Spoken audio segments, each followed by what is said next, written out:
ओडिशार समस्त छात्र छात्री मानक स्वागत करुच्ची जुक्त दुईर छात्र छात्री माने जो माने कि आगामी जो एग्जाम आसूची एग्जाम रे आपण माने पार्टिसिपेट करेंगे और भल रिजल्ट करने चेष्टा कर तेणु आपण मैंने कहीं डेरी कर मैंने जो साइट रे जो सब्सक्राइब बटन अच्छी से क्लिक करी आम चैनल सहित कनेक्टेड हो अप टू डेट सबू वीडियो आपण मैंने पाइबे सबू सब्जेक्ट रे वीडियो निश्चित भाव में आपण मैंने आम चैनल थ्रो रे +2 सेकेंड ईयर पाई निश्चित भाव में आपण मैंने प्रिपेरेसन जारी रखिपारे। ओके तो आसतु वीडियो को आम आरंभ करवा।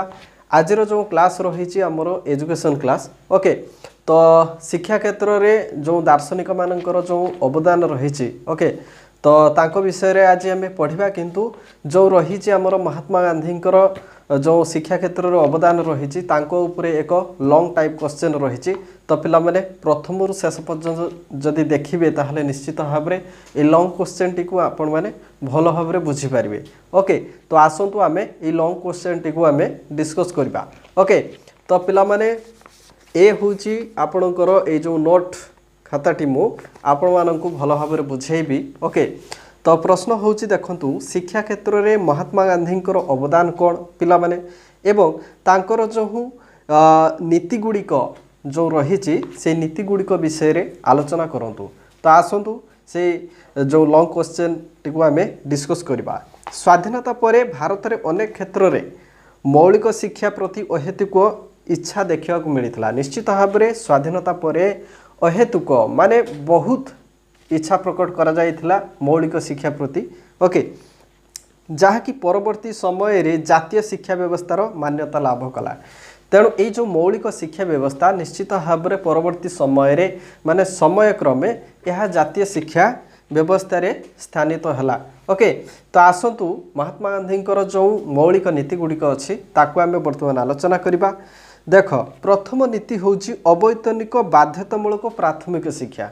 ओके अवैतनिक बाध्यतामूलक शिक्षा जो रही प्राथमिक शिक्षा आम निश्चित भाव में बर्तमान जो आम जो 6 ରୁ 14 वर्ष पर्यंत फ्री एंड कंपलसरी एजुकेशन सबू छात्र छात्री मानक पई रही 14 वर्ष पर्यंत से माने मुक्त शिक्षा पाई परिबे। ओके माने फ्री एजुकेशन पाई परिबे। तो सेते बेले समय थिला जे 7 वर्ष रु 14 वर्ष पर्यंत से माने शिक्षा पाइबे। ओके मौलिक शिक्षा व्यवस्था रे तेणु यही नीति अनुसार गांधीजी 7 वर्ष रु 14 वर्ष बयस पर्यंत समस्त को मुक्त तथा बाध्यतामूलक शिक्षा देवाई लागू कले जोटा कि आमर मौलिक शिक्षा व्यवस्था माध्यम रे जहाँकि परवर्ती तथा वर्तमान समय रे 6 ରୁ 14 वर्ष पर्यंत कौन करागला ना वर्तमान सरकार द्वारा लगागला। ओके माने या पूर्व लगी किंतु देखंतु परवर्ती समय रे यहाँ को मॉडिफाई करागला अपडेट करागला जोटा कि 6 वर्ष रु आमर 14 वर्ष पर्यंत रखागला। परवर्ती नियम देख पिला माने कुटीर शिल्प केंद्रिक शिक्षा कुटीर शिल्प केंद्रिक निश्चित भाव में महात्मा गांधी शिक्षा सहित कर्म उपरे अधिक गुरुत्व देउथिले। आमे केवल शिखिले तो हेबनी शिक्षा को किपरि कर्म रे रूपांतरित करा जाय परिबो ताहा उपरे अधिक गुरुत्व आरोप देइथिले किए ना महात्मा गांधी निश्चित भाव में। तेणु ये जो सामरीटा आम भल भाव बुझी नवा जे कुटीर शिल्प केंद्रिक शिक्षा व्यवस्था उपरे महात्मा गांधी जो गुरुत्व देइथिले यह द्वारा ज्ञान और कर्म मध्य कौनसी व्यवधान रहिबो नाही। निश्चित भाव में जो गैप्स रहुची माने शिक्षा बा ज्ञान एवं कर्म भितर जो गैप बढ़ी बढ़ी जाउची। ओके वर्तमान जो शिक्षा दि जाउची शिक्षा भितर जो माने गैप रही जाउची। ओके महात्मा गांधी मत से गैप आउ रहिबो नाही। ओके दूरता आउ रहिबो नाही निश्चित भाव में ताकू संकुचित करा जाबो। ओके सेइथिपाई ताकू अनुभव करी वर्तमान जो धंदामूलक शिक्षा माने प्रति 6ठ श्रेणी रो जो वोकेशनल कोर्स को ऐड करिया पई सरकार मध्य व्यवस्था नै चंती। ओके तेणु देख सेइथिपाई ए जो आमर कर्म केंद्रिक शिक्षा उपरे अधिक गुरुत्व देइचंती। ये होची मौलिक शिक्षा व्यवस्थार अन्यतम कौन शिक्षा नीति पिला माने। परवर्ती शिक्षा नीति देखिबा पिला माने जो आमर तांकर जो नीति रही आत्मनिर्भरशील शिक्षा आमे छात्र छात्री को जो शिक्षा प्रदान करिबु से छात्र छात्री माने स्वावलंबी हो पारे ओके एवं से निजे किपरि निज गोड़े छिड़ा हो पारे ता उपरे अधिक गुरुत्व दबा दरकार। तेणु महात्मा गांधी ताकू अनुभव करथिले एवं आत्मनिर्भरशील शिक्षा उपरे अधिक गुरुत्व देइथिले। तेणु गांधी मतरे पिला माने जो शिक्षा ग्रहण करुचंती ताहा कार्य रे रूपांतरित होई रोजगार क्षम हेबा उचित। निश्चित भाव में जो शिक्षा पाउचंती ताहा कार्य रे रूपांतरित हेबा दरकार एवं ताहा रोजगार क्षम होइतबा दरकार। तेणु से गोटे कथा कहिचंती learning by doing and earning. ये जो स्टेटमेंट टी देइचंती ये आपणकर शॉर्ट टाइप क्वेश्चन आसीपारे एमसीक्यू टाइप क्वेश्चन आसीपारे ओके। तेणु एथिरे निश्चित भाव में आपण मैंने क्वेश्चन पाई परिबे जे learning by doing and earning यही कथाटी किए कही निश्चित भाव में महात्मा गांधी ही हेब। परवर्ती आम देखा परवर्ती गांधीजी नीति रही कौन नारी शिक्षा।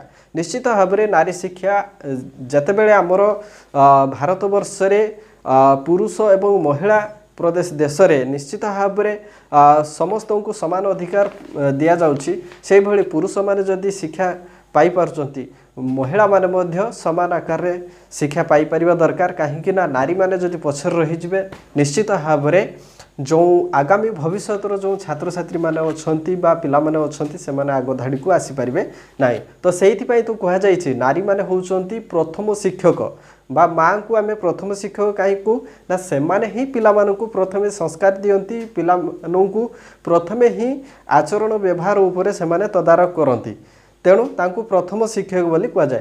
तेणु नारी मानकु प्रथमे ही माने नारी शिक्षा प्रदान करा जिबा उचित से मानकु मध्य नारी शिक्षा रे प्रवीण करा जिबा उचित। तापरे देखंतु परवर्ती जो नीति रही महात्मा गांधी देख मातृभाषा माध्यम शिक्षा। मातृभाषा माध्यम शिक्षा कौन ना निश्चित भाव में आम जो लैंग्वेज रे आम गोटे पिला तांकर मातृभाषा होची सांताली बा आदिवासी भाषा रे सी पाठ पढ़ुची माने से कथबार्ता होची तार प्रियजन मान सहित सांग साथी मान सहित।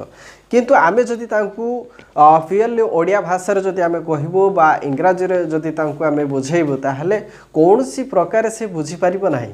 दैट्स व्हाई तार कारण होची निश्चित भाव में भाषार एठी समस्या रही बा मातृभाषार विभेद रही मातृभाषार समस्या रही एठी प्रभेद होची कौन मातृभाषा। तेणु तांकु निश्चित भाव में तांको मातृभाषार जदि आमे बुझेबा निश्चित भाव में से पाठटी को भल भाव में बुझी पारिबे। तेणु मातृभाषा माध्यम रे शिक्षा प्रदान करने उपरे महात्मा गांधी अधिक गुरुत्व प्रदान करथिले पिला माने। आशा करुँच बुझीपार्थ पिला माने। एवं शेष पॉइंट रहुची बा महात्मा गांधी जो शेष नीतिटी रही पिला माने देखंतु उत्तम नागरिक गठन। निश्चित भाव में आमे गोटे इंडियन कल्चर भितर रोचु भारतीय संस्कृति भितर रोचु भारतीय खाद्यपेय सबकिछि चालीचलन को जदि आपणे नहींचु किंतु देश पाई आमे देश को सुरक्षित रखापी बा देशर सब कल्चर को माने सम्मान दवापाई निश्चित भाव में आम भितर मनीष पणिया बा जोटा कि गुड सिटीजनशिप ओके उत्तम नागरिक हवापाई आमको निश्चित भाव में स्टेप नापी पड़ो। आमे जदि खराब रास्तार जीवु निश्चित भाव में दिने ना दिने आम पाखरु जो माने जन्मित शिशु माने ओके तो से माने मध्य आमको अनुकरण करी परवर्ती पर्याय रे से माने एक भूल रास्ता को जीवे एवं आम देश भूल रास्तार ही जीव। तो निश्चित भाव में आमे निजको एक उत्तम नागरिक गठन करने महात्मा गांधी सबुबले चेष्टा करथिले एवं उत्तम नागरिक गठन करने शिक्षा व्यवस्था रे मध्य अधिक पदक्षेप निया उचित एवं निया जाउछि मध्य ओके। तेणु यही जो उत्तम नागरिक गठन पाई जो शिक्षा प्रदान करा जायथिला निश्चित भाव में से मौलिक शिक्षा व्यवस्था जोटा कि आमर महात्मा गांधी द्वारा परिचालित होता। तेणु ये हूँ महात्मा गांधी एक श्रेष्ठ नीति शिक्षा नीति। तेणु देखंतु ये जो नीति गुड़िक मु डिस्कस कली ये हूँ आपणकर जो लॉन्ग टाइप क्वेश्चन आसो जे महात्मा गांधी जो क्वेश्चन रही शिक्षा क्षेत्र में महात्मा गांधी अवदान कौन थिला एवं यार नीति गुड़िक आलोचना कर। तो आमे आलोचना कलु आशा करुँची भिडियोटी आपण मानकु भल लागि। तेणु गोटे रिक्वेस्ट रोची ये भिडियो को ओडिशार सबु कोण अनुकोण रे थिबा छात्र छात्री माने जो माने अवहेलित हेको अछंती से माने जदि पाठ पढ़ार जदि वंचित अछंती माने से मानकु निश्चित भाव में ये भिडियोटी प्रोवाइड्स करंतु से मानक पाखक पहुँचू से माने किछि ना किछि शिक्षा पांतु ओके। तो आशा करछि मोर इंटेंशन बुझी पारथुए। तेणु वीडियो को लाइक करूँ शेयर करूँ एवं आपण मैंने जदि आम चैनल को जदि सब्सक्राइब करना आउ कहीं डेरी कर साइट रे जो सब्सक्राइब बटन लिखाई नाली कलर रे से क्लिक करी आम चैनल को निश्चित भाव में सब्सक्राइब करूँ। Thank you so much. Thanks for watching this video. Thank you.